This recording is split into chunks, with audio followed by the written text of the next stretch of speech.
Pues estamos de nuevo, de nueva cuenta aquí en Ájalas. Vamos a después descubrir otra vez qué es o de qué se trata este cotorreo, pero tenemos que darle la bienvenida a alguien que la estamos siguiendo ¿desde cuándo, mi estimado?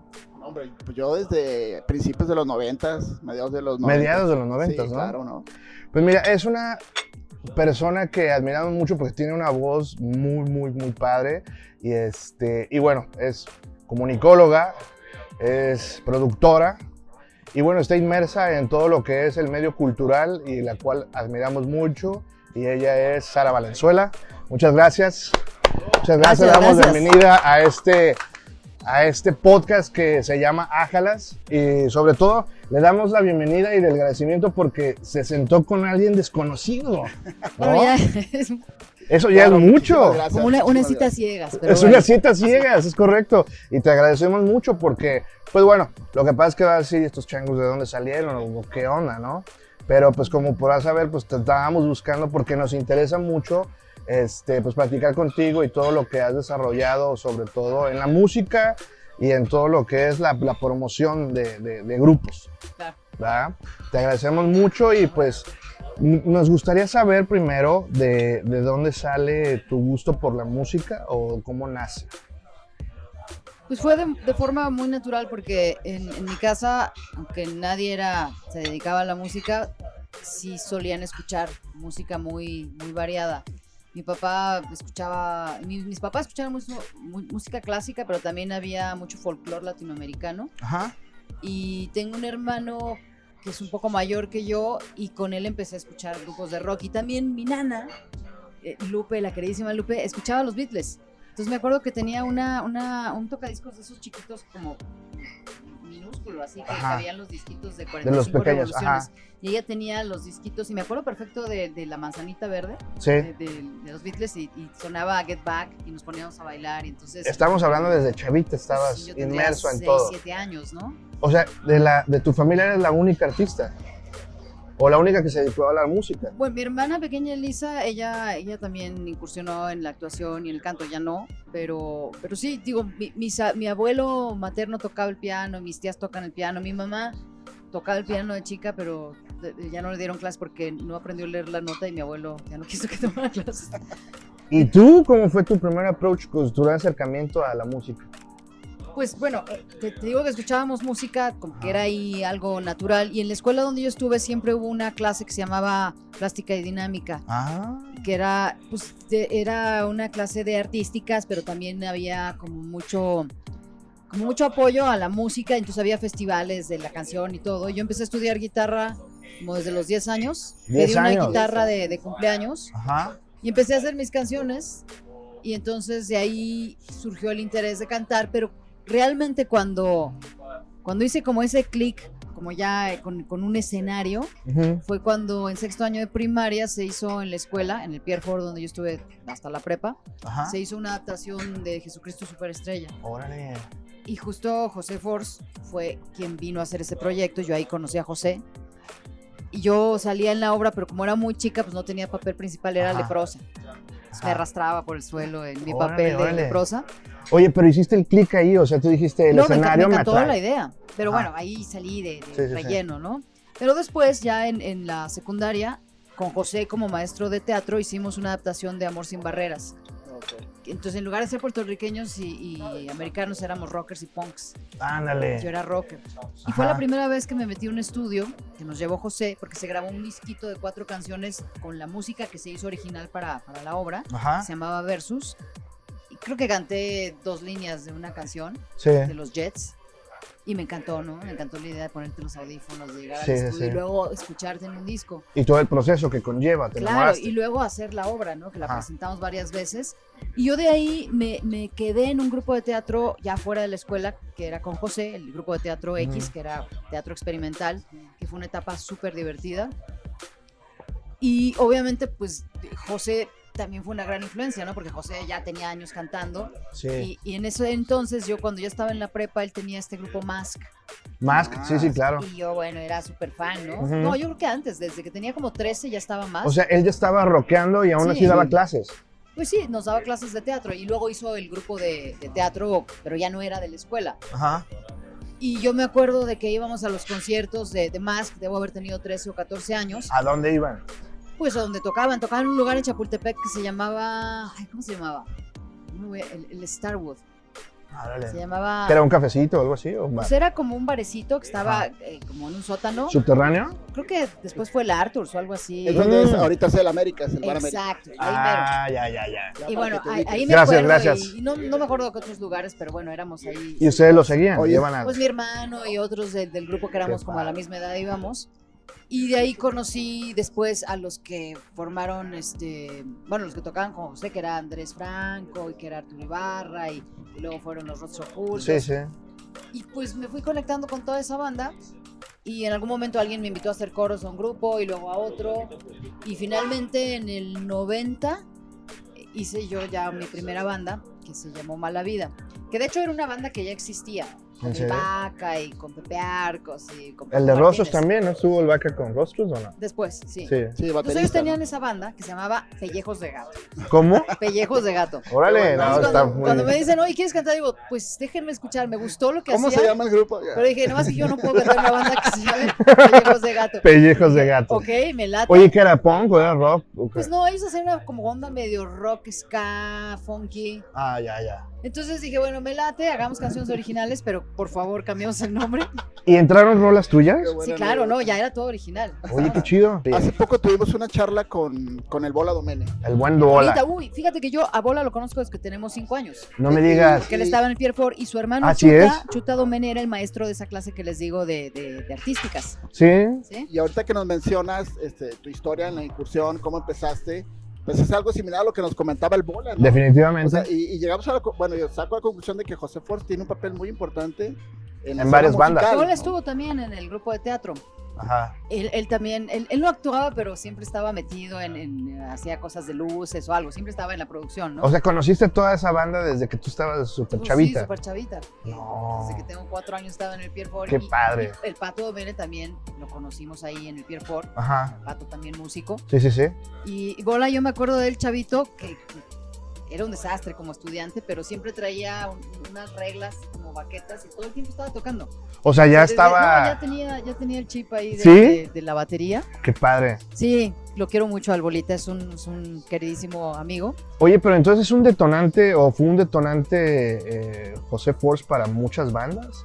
O sea, llegó y hizo varios... Al menos para las bandas de esta generación. Sí. ¿no? Lo que pasa es que también José tenía ya toda una idea incluso escenográfica, coreográfica, ¿no? Yo me acuerdo con Más, era la máscara del zorro y se disfrazaba, era Sí, una sí. especie de Bowie, así. Algo así, atractivo, sí. Y pues ya con un montón de experiencia. Y pues sí, digo, después con lo del teatro, hicimos proyectos que a mí me movieron mucho, ¿no? Hubo una obra que se llamó Caricaturas, Ujú. que eran historias sacadas de la dimensión desconocida de Twilight Zone, Sí.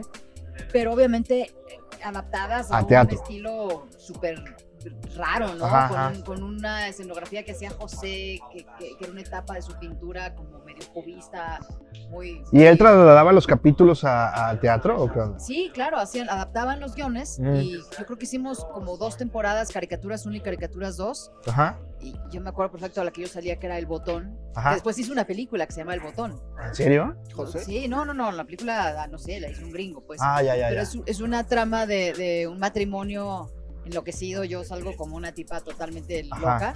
Y llegan un día y te dicen que te van a dejar una caja y lo único que tienes que hacer es apretar un botón y vas a recibir un montón de dinero.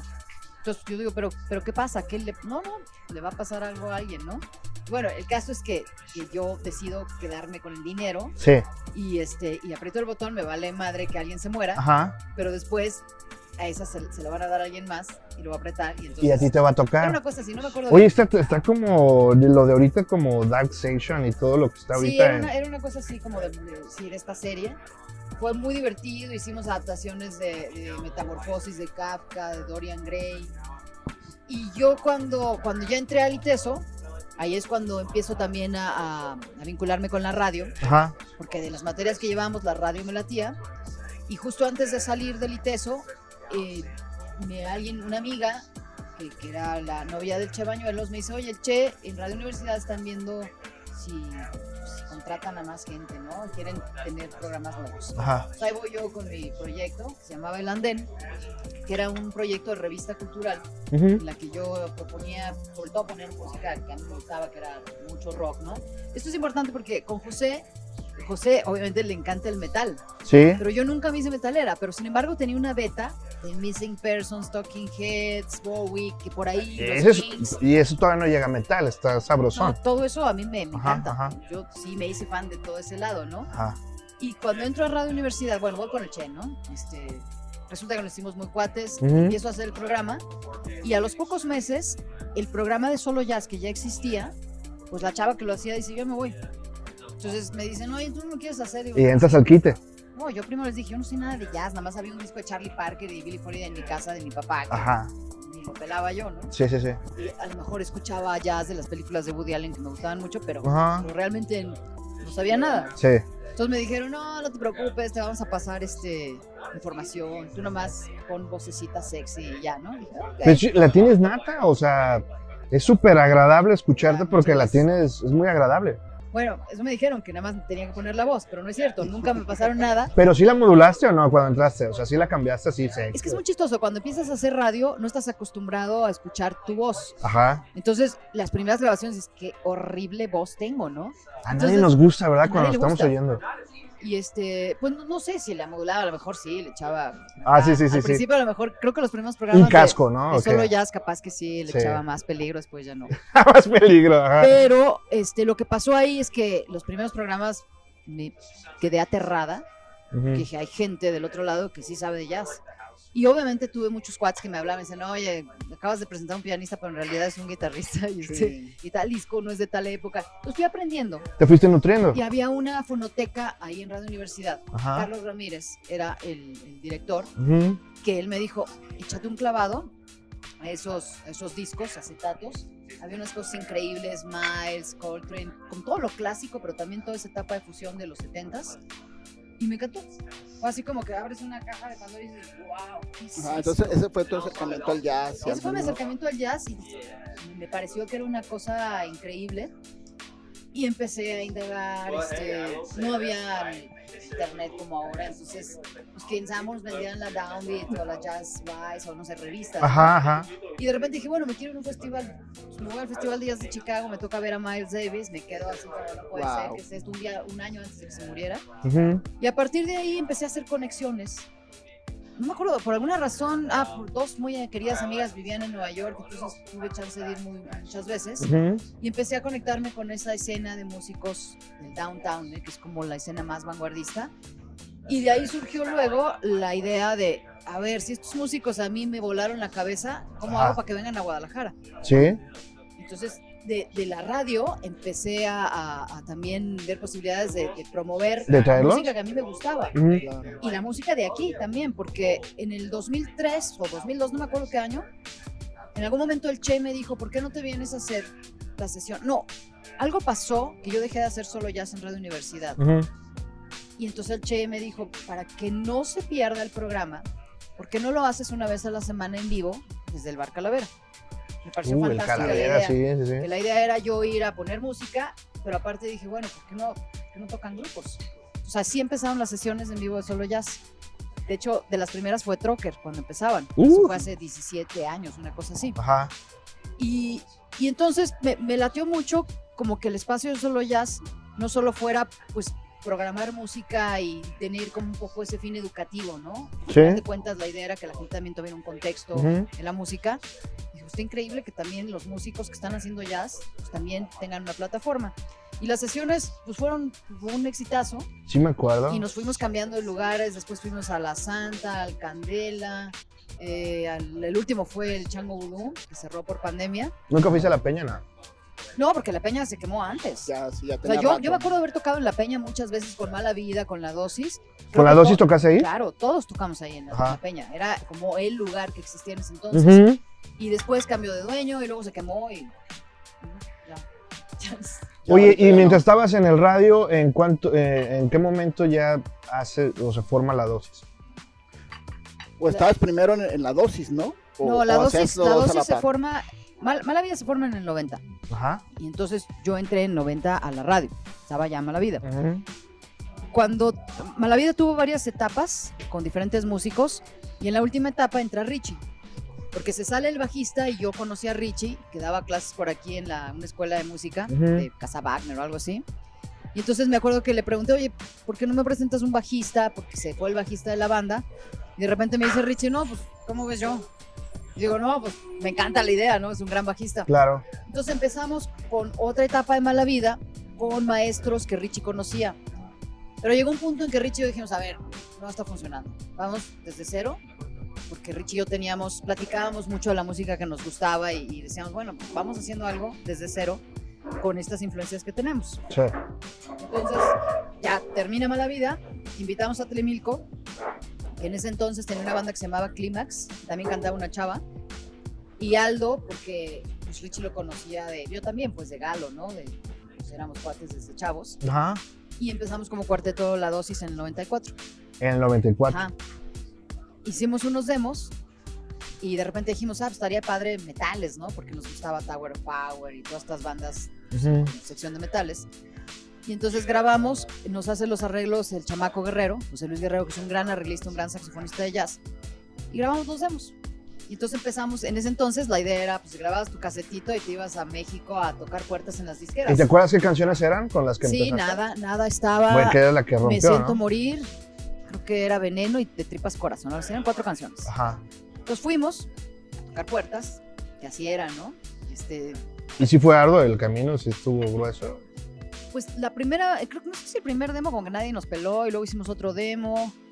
Y sí, la verdad es que en BMG les latió, en EMI, en Sony, pero entonces nos dijeron, está muy padre, pero sí tienen metales, ¿verdad? Claro que tenemos metales. Entonces dijeron, pues queremos verlos en vivo. Entonces fue como, pues necesitamos tener una banda fija, una sección de metales fija. Entonces invitamos primero a Giancarlo, Aldo lo invita porque estaba en la escuela de música, y Richie invita a Nina. Nina es una maravillosa pianista finlandesa que andaba de paseo en México. ¿Es la que sale en la portada? Ajá. Una güera. Sí. Y Nina ni siquiera tocaba el saxo, tocaba, pero en realidad es concertista de piano. Entonces Richie le invita y le dice, no, que está bien fácil, vente a tocar el saxofón. Y pues Nina se le hizo como, yo creo que muy simpático decir, la bandita tapatía mientras estoy de rol en México, chido. Entonces entró y entonces dijimos, pues tenemos una trompeta. Giancarlo conocía a Gilberto de la escuela de música. Sí. Llega Gil, se queda en el ensayo súper callado, no dice nada. Y al final dice, bueno, sí, le entro. Gil ni escuchaba nada de lo que nosotros hacíamos. Sí. Gil, siempre le hago carrilla, escuchaba a Vicente Fernández y cosas acá más. ¿En serio? Sí, luego ya es un gran jazzista, pero bueno. Ajá. Y entonces entra Gil, empezamos a armar la sección así, empezamos a armar más canciones y nos vienen a ver de Sony en un concierto que fue en el Río Nilo, que creo que tocó Caifanes y Fobia. Estábamos nerviosísimos, sí, muchísima gente. Y termina el concierto y llega Robbie Lear, que era el A&R de Sony. Me dice, ya está, me encanta, nos vamos a firmar. Pues, eso fue en el 95, nos firman. Nos produce Fer Toussaint, que originalmente yo había hablado con Eugenio, porque estábamos viendo, bueno, ¿quién podría? Y Eugenio me dice, mira, yo la verdad estoy muy ocupado, pero Fer está pintado, ¿no? Porque Fer tiene mucha experiencia en el funk y todo. Y pues bueno, hacemos equipo con Fernando, nos produce el disco, y en eso Robbie Lear se va a EMI para abrir Manicomio, pues este sello donde grabó Control Machete y todas estas bandas. Claro. Entonces nos quedamos volando sin nadie que estuviera a cargo de ese sello, ¿no? De Sony, de rock. Creo que estaba la Nao y nosotros. Y estuvimos parados 9 meses. O sea, el disco grabado estuvo enlatado hasta que llegó un nuevo AR. Ya hecho. Sí. Entonces llega Miguel Campos, ya como AR nuevo. Ajá. Entonces ya salimos con el disco, ¿no? Y eso fue así fue como... ¿Y al principio eran 6?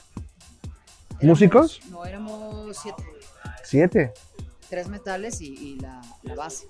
Oye, el primer disco es... Luego llegamos a hacer como 12, porque... Sí, una bandota, yo me acuerdo que era una bandota. En algunas giras, pues Sony tenía un camión súper nice acá, que la verdad es que una vez lo destrozaron, una fiesta que hicieron ahí Giancarlo y Gil y todos ellos. Bueno, Ajá. el horno de microondas, ya sabes, la clásica. Sí, sí, sí. Pero era un camión así divino, con literas y una sala atrás, televisión, todo para Sí, sí, sí. mirar, ¿no? Pusieron la voz hacia afuera.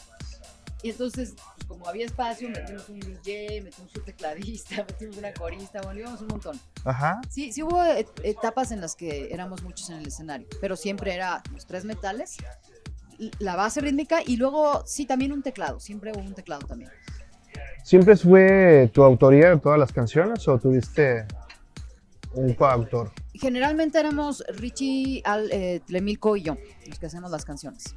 El primer disco, Aldo también participó mucho, pero Radio Acapulco no son canciones nuestras, son covers. Ese fue el último, ¿no? No, Hidro. Hidro es un disco donde ya no hay metales y las canciones son de Sí, Richie. más electrónica. Sí, sí hubo un giro ahí, de pronto sentimos que fue una cosa natural. Fue una cosa natural a finales del... Empezamos a hacer canciones con Tlemilco, que compramos una multitracker, Ujú. empezamos a usar... También la tecnología influyó, ¿no? Claro. De pronto podías hacer secuencias. Más amplios, ¿no? Y de ahí salieron las canciones de Hidro. Aldo ya se había salido, estaba Marza, Ujú. fue el segundo baterista. Y pues la sección de metales ya realmente no cabía. Gilberto se fue a estudiar a Los Ángeles, luego a Boston. Y Giancarlo empezó con Telefunca. Entonces, pues fue así como un proceso de, bueno, cambió el sonido. Pero tú te imaginabas firmada por una compañía, o sea, tú te visualizabas de chavita ya estar tocando, digamos, con Caifanes y con Fobia y todos ellos. Pues es que ese era el sueño que teníamos todos y era la única forma. Ajá. O sea, si no tenías disquera, ¿cómo le hacías? No había promoción. No, o sea, ser independiente en esos años, no, pues ¿cómo? Imposible. ¿No? Pero también fue una época en la que las disqueras se animaron a apoyar grupos, ¿no? O sea, yo recuerdo a la Sí, Sello Culebra, por ejemplo. Claro, ¿no? Culebra. De hecho, con Mala Vida estuvimos a punto de firmar con Culebra. Mm. Al final no se hizo se salió el guitarrista y ya no se armó.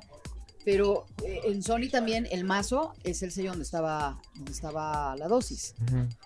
Que son disqueras transnacionales que tenían muy claro como el target de el pop, del adulto contemporáneo que le llaman, lo vernáculo. Sí, claro. Y de pronto firmar grupos como La Dosis que decían, es que no es rock, pero tampoco es pop y tampoco es, o sea, Funk, ajá. eso fue terrible en Sony, porque nos mandaban a festivales que decíamos, ¿qué estamos haciendo aquí? ¿En serio? Sí, festivales alternando con fresas con crema y con No, magneto. ¿qué o sea, pasó? sí, fue una parte de que nunca nos gustó. Pero eso venía en el contrato, o sea, ustedes tenían que cumplir con Pues actuaciones. es que no tenían ni idea, ¿no? O sea, Ajá. ¿cómo? Pero digo, obviamente también fuimos al Vive Latino y fuimos a otros festivales, pero sí creo que Sony era una disquera que tenía un esquema muy cuadrado. No sé cómo sea ahora, pero en cuanto a las bandas, Y no hallaban para dónde jalarlos a ustedes, pues no, de repente decían, pues ¿en qué estación, no? Y tampoco había como muchas opciones. ¿no? Estaban como las estaciones, había un par de estaciones que sí eran muy clavadas en el rock, pero en general muchas eran de pop, ¿no?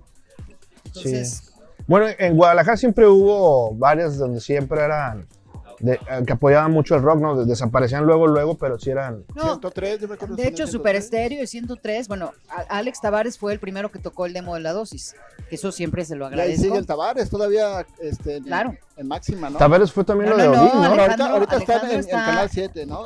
No, ya no se llama así, se llama Jalisco Radio y Ah, Jalisco cierto, TV. cierto. ¿Ya no De se hecho, llama así? Alejandro me invitó a trabajar ahora como director de Jalisco Radio. Él es el director del sistema jalisciense. Sí, Y él, bueno, siempre apoyó la escena local ajá. y entre muchas otras personas fue alguien que apoyó mucho a La Dosis.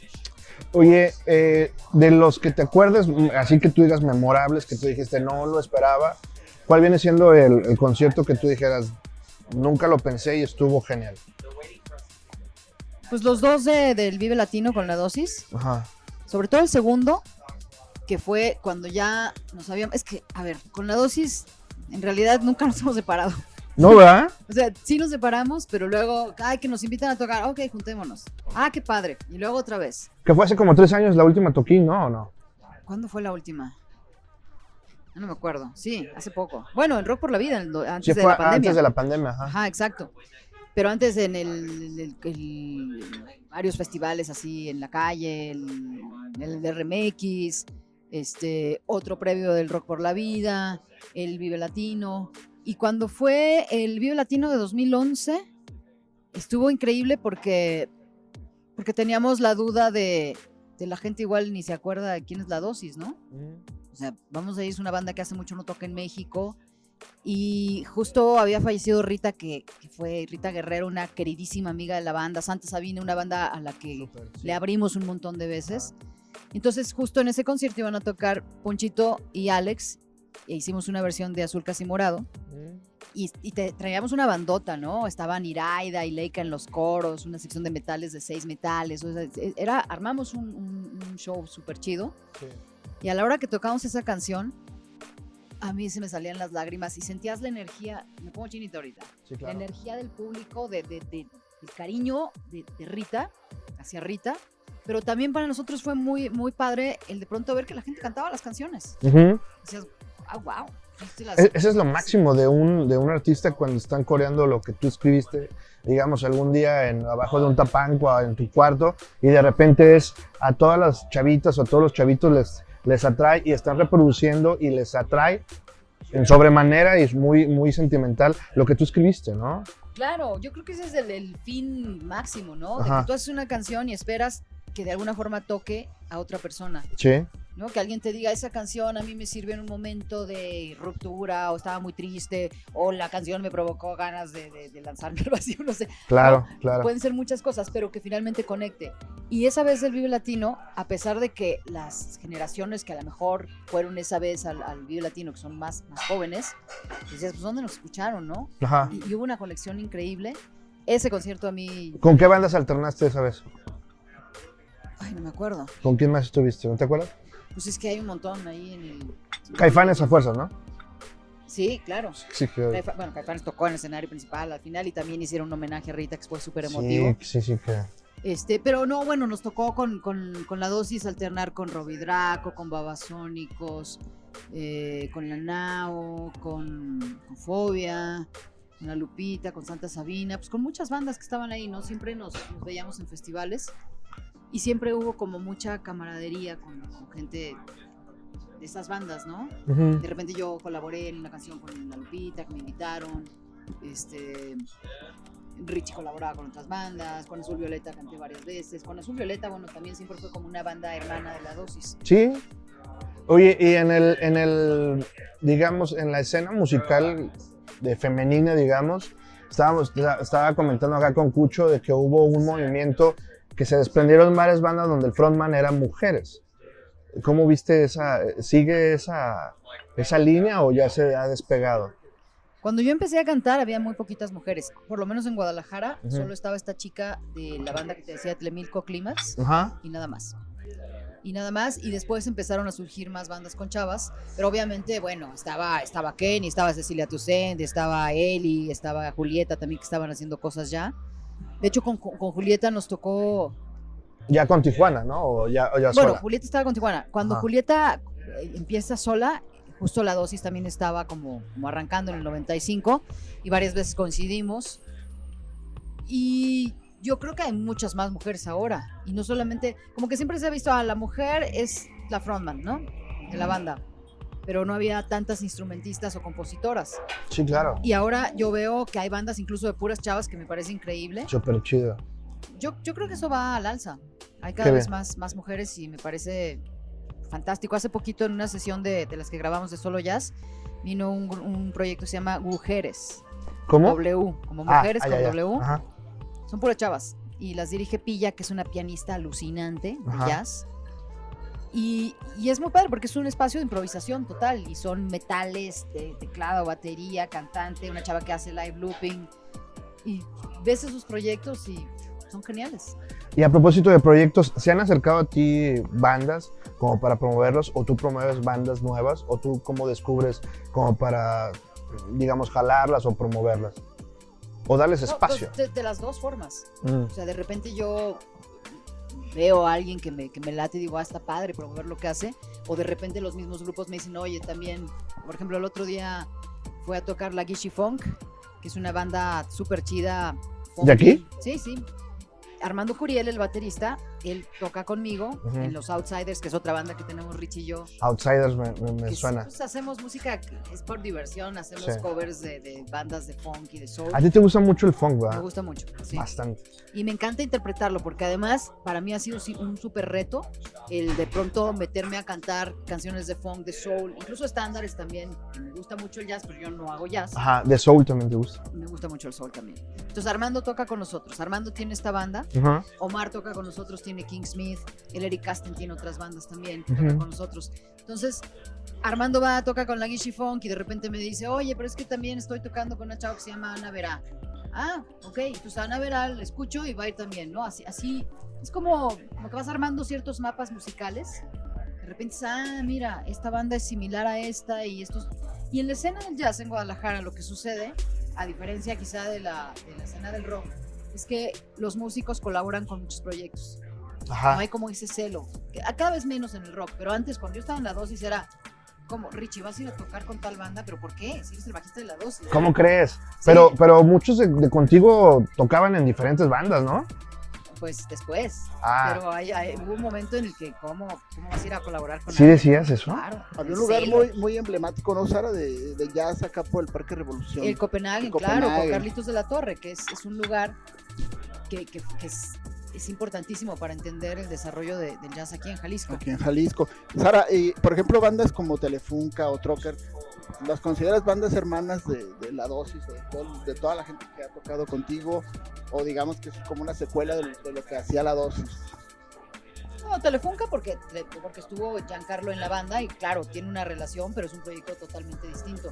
Y Trocker, pues no, viene de otro contexto, pero también ha habido ahí un camino que se ha ido entretejiendo, ¿no? Con los Trocker, que ha sido muy padre.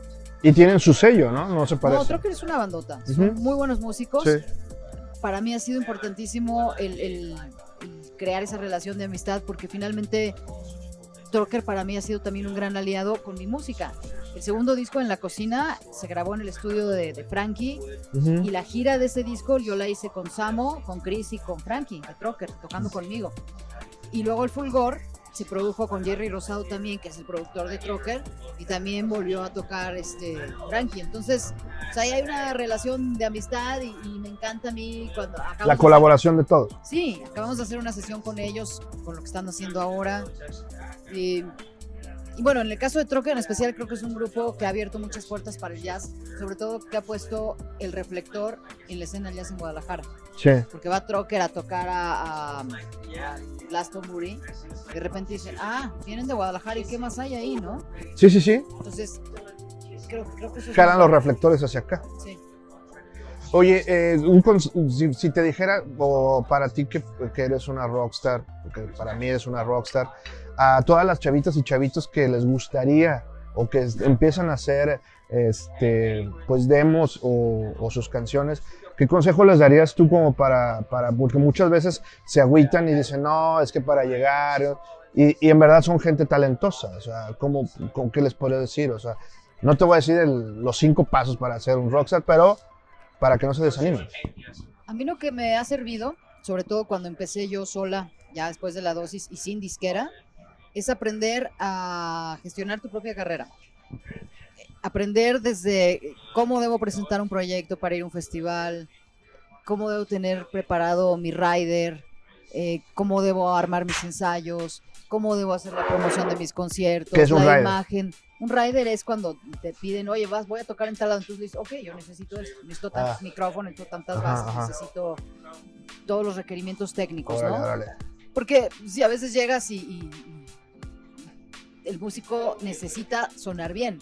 Sí. Que a veces nos llegó a pasar muchas veces con la dosis, ¿no? De que llegabas y, o sea, una vez, me acuerdo que fue un concierto en Mazamitla, no había monitores, era un equipo de audio espantoso y de repente se fue la luz.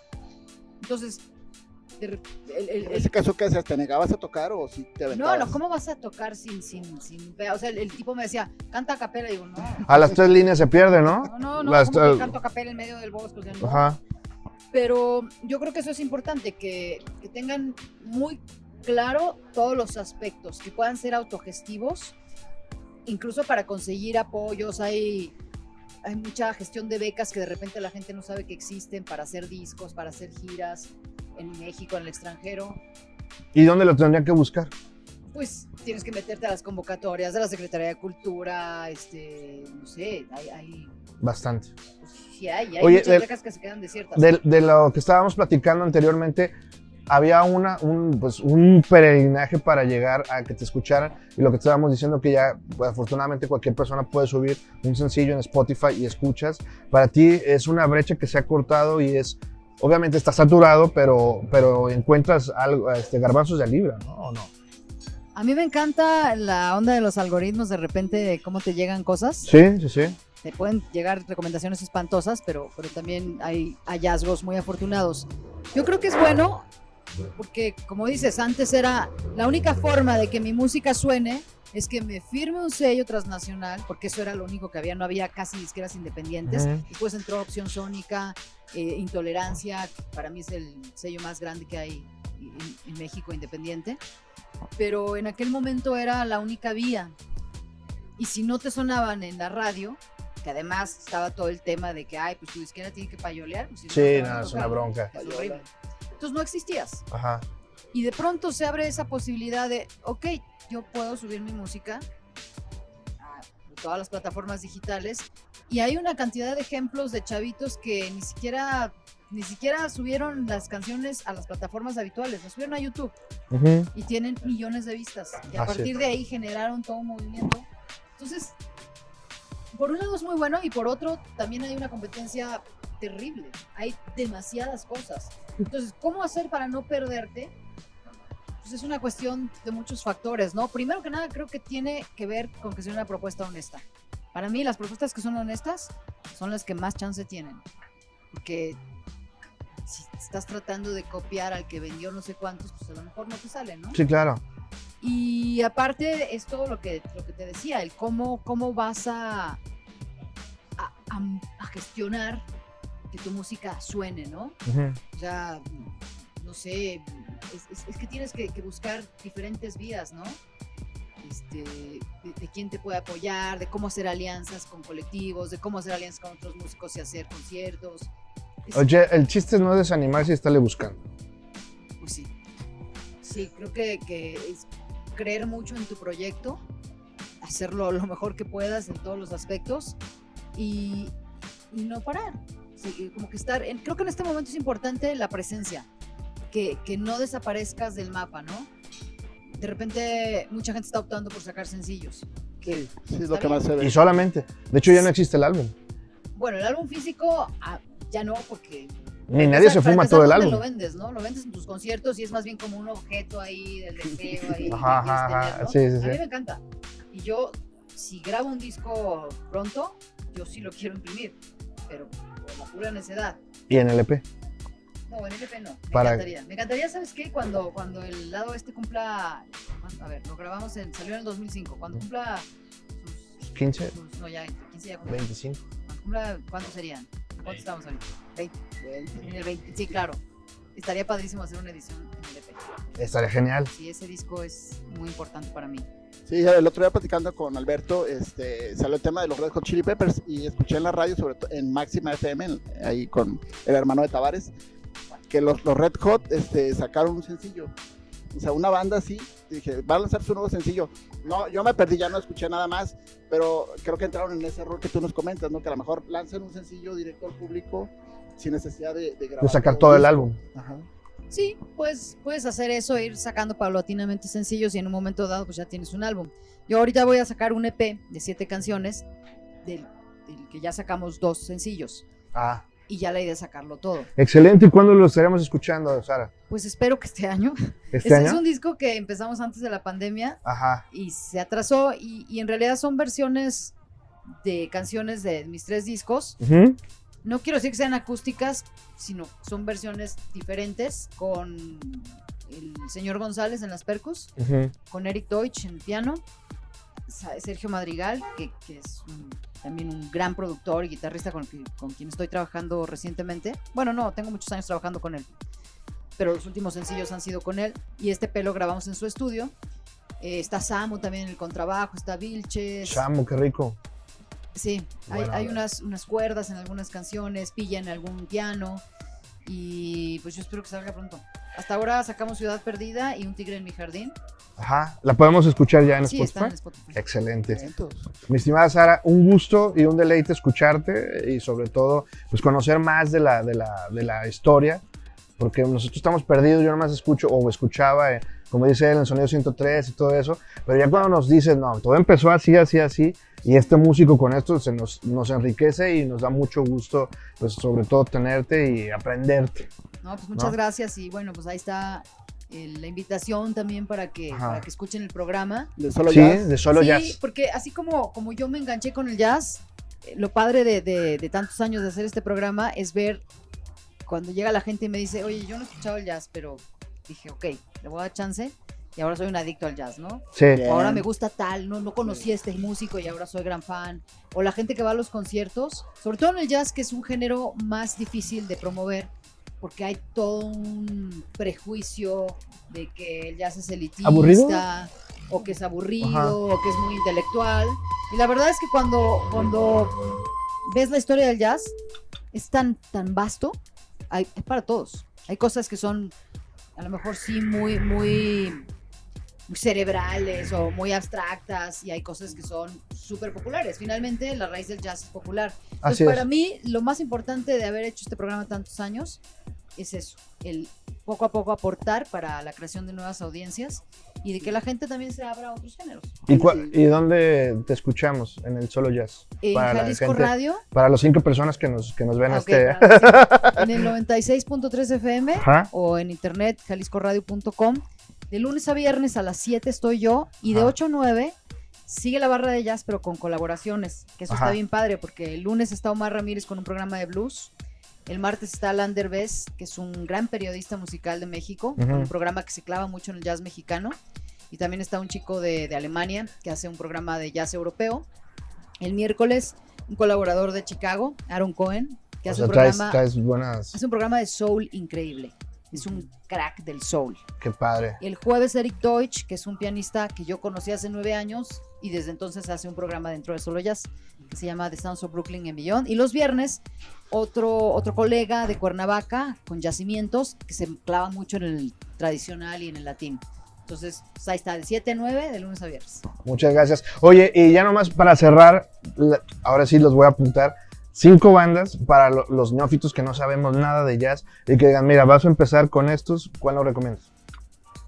Pues mira, de lo clásico, así, escúchense a Miles Davis. Miles tiene muchas etapas, pero para mí el disco más increíble que tiene es el Kind of Blue o el Beaches Brew, que el Beaches Brew es ya más su acercamiento al rock y a la onda eléctrica. Ay, qué chido. John Coltrane, The Love Supreme, que es un discazazo.